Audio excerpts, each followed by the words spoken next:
Allô, bonjour, c'est David pour votre émission Pasteur éclaire-nous.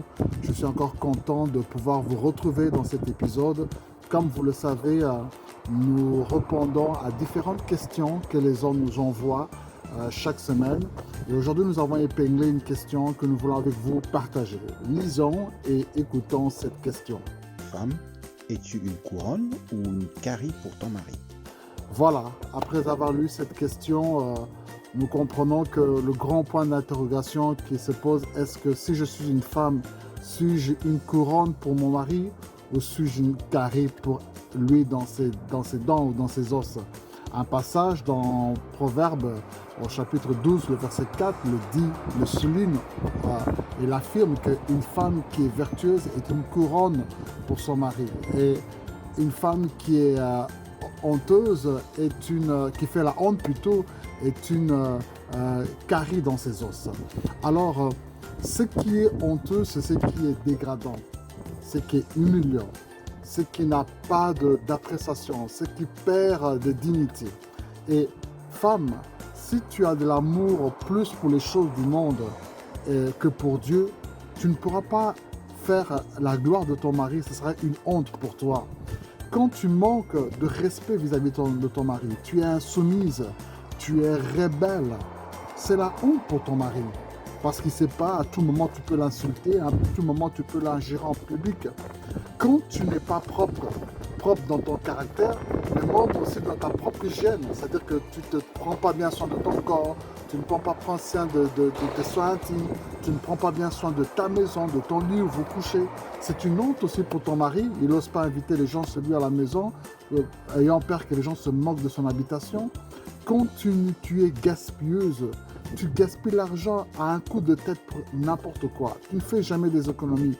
C'est une honte pour ton mari. Quand tu es une femme paresseuse, ni la cuisine, ni le repassage, ni le lavage, ni les enfants, rien, tu ne sais rien faire. Tout monsieur doit faire.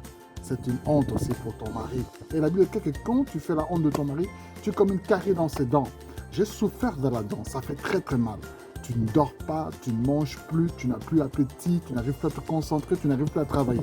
La seule solution, c'est d'aller chez le dentiste, t'arracher la dent pour que tu puisses être à l'aise. Est-ce que tu es dans cette situation-là où ton mari n'arrive plus à vivre et que la seule solution, c'est de t'arracher de sa vie pour qu'il puisse respirer? Non, je ne pense pas. Dieu veut que tu puisses être une femme de vertu. Quand on voit la vertu, on voit la qualité de faire du bien. On voit la valeur, on voit la dignité.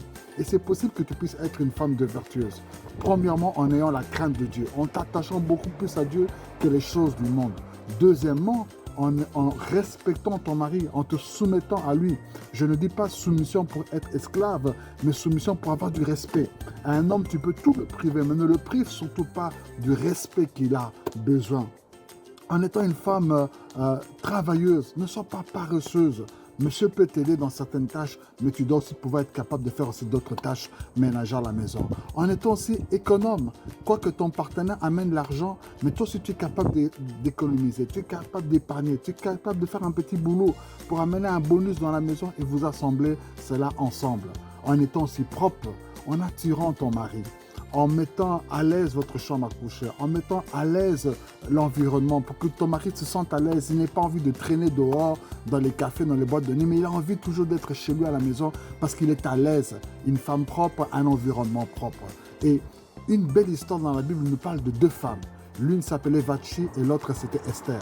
Vachi était la première fois de l'empereur Xerxès des Perses. L'empereur avait fait un grand banquet pour montrer à ses invités sa belle femme.